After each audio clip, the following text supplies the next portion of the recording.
Hi everybody, welcome back. We're on the second video for 3 decimal 3. It's on page 18 of your booklets. What we're going to do now is we're going to do the same thing completing the square, but you'll notice that there's a coefficient of 3 in front of this one. It's a little different than I'll scroll up from the previous two when the a value, the coefficient in front of the x squared, you'll notice both of those were 1. So we didn't need to do the step that I'm going to show you here today. So this one here is a little different. So what we're going to do is we're going to factor that 3 out, so we can get that out of our way.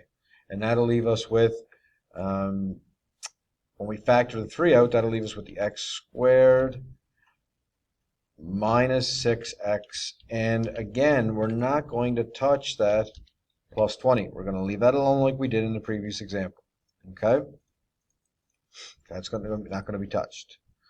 So to get the value, the constant that we're going to need to complete the square, we do half, excuse me, half of negative 6x, which would be negative 3, or just the b value, negative 3. We square that, and to complete the square, we get plus 9. All right, so it looks like we've just added 9. So a lot of people say, oh, we just add a 9 here. This would be incorrect. Because if we factored the 3 out at the beginning, and that's all in brackets for the squared, we have to take in consideration the 3. So we have to take the 9 and multiply it by 3, and we get 27, right? And because it's positive, we have to subtract 27 here to balance it off. So I'll go through that again. I know that was quick. All right. So remember, we factor the 3 out from the two variables. So 3 comes off the x squared, which would leave us with 6x. Then we had to complete the square, which was half of negative 6 was negative 3. We squared it and we got 9. But since it's in brackets, the 9 has to get multiplied by 3, which would give us positive 27. To use our zero principle, so we haven't really changed the value. So we haven't changed the value, right? The equality of the equation. We subtract 27, so essentially we did nothing. We're just transforming this into vertex form. All right, and then our final step is to add these two constants together. That'll be your q value of your vertex, and then we express the trinomial, perfect square trinomial, as a perfect square, and we're done. So I'm going to copy this because it's going to be very similar, and I'm going to get remember the squared part's going to be gone because it's going to be x minus 3, right? So, oh, sorry about that.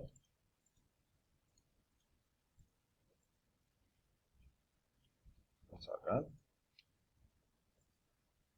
That bracket doesn't want to go on me. Sometimes I do apologize, so I'll just bring it back in. So x minus 3 all squared, and then we add these two together and we get minus 7. Negative 27 plus 20b. So now it's in vertex form. Going from standard form to vertex form, like I mentioned, is a little more complicated, but it's not too bad. Okay? Pretty interesting. So on my notes online would be, I show a few more steps, but these are steps that obviously you can figure out as I do them here with us right now. Okay? But that 27, that's where that comes from, the 3 multiplied by the 9. Let's do it again. So we have the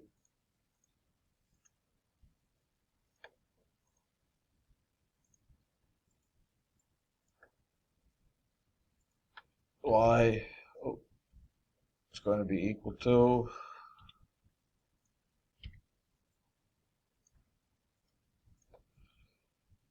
take the negative 4. The negative 4 is going to come directly out.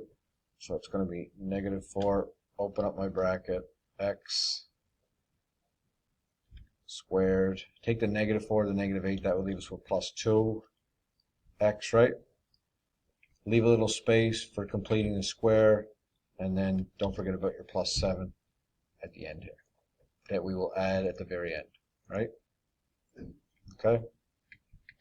And then leave a little gap here, and this gap allows us to add or subtract what we need in order to complete the square, right? And make it 0 so we don't, we're not changing the equality of your equation. So now what we're going to do is just worry about what's in the brackets, Half of 2 is 1. 1 squared is plus 1, right? But you're not only adding 1. Remember, you are adding plus 1 multiplied by negative 4. And maybe I'll show that this time. So don't forget, you're taking the negative. So at this point in time, remember, it would be the 4 here, and that would give us the plus 11, right? Because it was negative 4 multiplied by positive 1, which would be negative 4 that you're actually adding, not just the plus 1.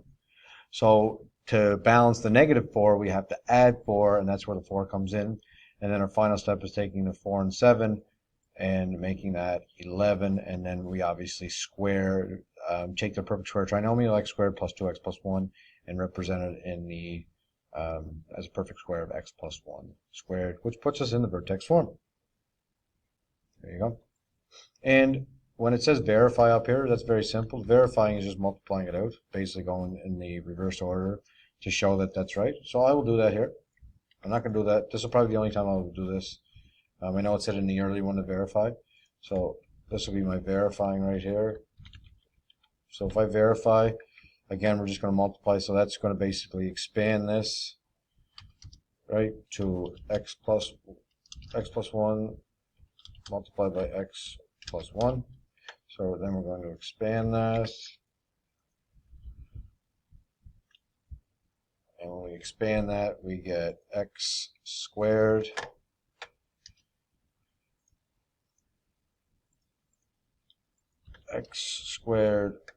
plus 1x plus 1x, which is actually plus 2x plus 1, close the bracket. And I will continue. Oh, there we go again. Multiply everything by negative 4, so it'll be negative 4 times x squared, which is negative 4. Right? Negative 4 times 2x, which would be minus 8x, and negative 4 times 1, which would be negative 4. Brackets are all gone. Final step would be to, and I mean, you guys did this before when we did the, in the math 11, right? And plus 7, and you'll notice we get back to the original. Right here, back to the original. So the verifying just helps you multiply it back out, and you get there. So going from vertex form to standard form, as you guys hopefully recall, is it's very straightforward. You're just multiplying out. It's the fact when you get to the step where we need to actually going from standard form to vertex form is a little more complicated, and that's what completing the square root does for us. All right. So example 2, and then we have the homework there at the bottom. So example 2, it says the height h in meters above the ground is given by the projectile of the function ht equals negative 4t squared plus 48t plus 3. Change the vertex form, determine the vertex maximum. So it gives you a lot. Vertex form gives you so much information. So that's why it allows us to do where standard form doesn't really tell us a whole lot. It tells us it's opening downward and the y-intercept's 3, but other than that, it really doesn't tell you a whole lot. So let's change vertex form. So I'm going to rewrite our function. All right.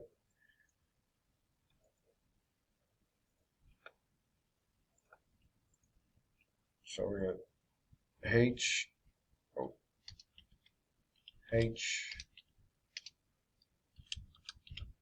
t equal to negative 4t squared plus 48t plus 3. All right. So first step is just like we did before. We'll break off the 3, right? Push that away for a bit. Factor out the negative 4, right? So we factor out the negative 4.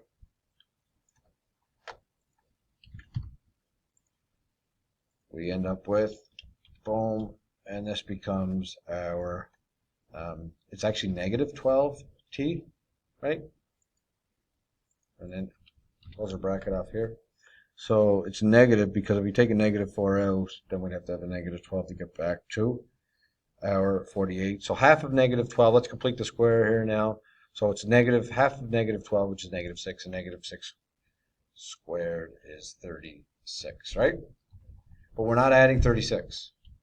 We're actually adding 36 multiplied by -4, which is -144, but we have to make this a plus because it's the opposite. -44 is, by adding 36, it's actually, we've added -144, so we have to add 144 to compensate for that. Don't forget the +3 at the end. Again, so adding the 144 and the 36 multiplied by -4, so -144. We've added 0 essentially. Okay, so now we're going to take this and we're going to complete by taking the perfect square trinomial right here that I have shaded. And what we will do with that is we'll convert it into the t minus 6 all squared, and then we'll add the two constants at the end, and that'll give us the q value of vertex. So this becomes, that squared is gone, so it leaves you with t minus half of 12 is half of -12 is -6, and we'll get our, and that's going to be squared, and then add these together and we get 147. So there's your vertex form, right? So we complete the square. This is equivalent to this, as you guys are aware. We did this in grade 10, and we did a little bit in math 11. So half of -12 is -6, because -6 squared gives 36, right? So we've changed it from a trinomial into a binomial squared, and there we go. So let's answer the question, because this here is going to give us lots of information. So the first thing it wants to know is determine the vertex. So the vertex, as you guys are aware, the vertex in this case would be 6 and 147. All right, and that tells us some more information. It asks for the maximum point, and it's a maximum because it opens downward from the negative at the beginning there. So it's a maximum value, and the maximum is located obviously at 6 and 147. The vertex and the maximum are the same. So the maximum value, we'll answer the question. I'll answer it with a statement. It says, in the time it takes for the projectile to reach the maximum height. So it takes 6 seconds. X, or is the horizontal is t, right, which represents the horizontal, which is x coordinate, if you wish. So it takes 6 seconds to reach a maximum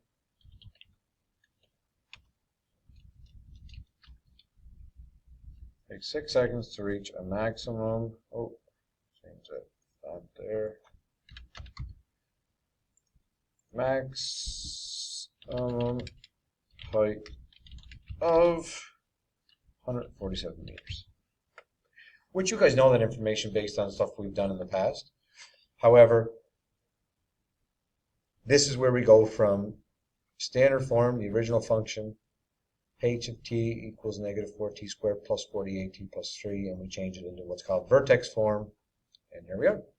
So that's it for B part, and the first part of 3.3, completing the square. So you guys now know how to complete the square. You can try some of the completed squares questions at the bottom of your page there, page 192, 1 to 4, 6, 8, 9, 12 to 15. All right, we'll see you again in the next videos of 3.3 part 2, where we do some more questions involved. Thanks everybody, and we'll see you next time.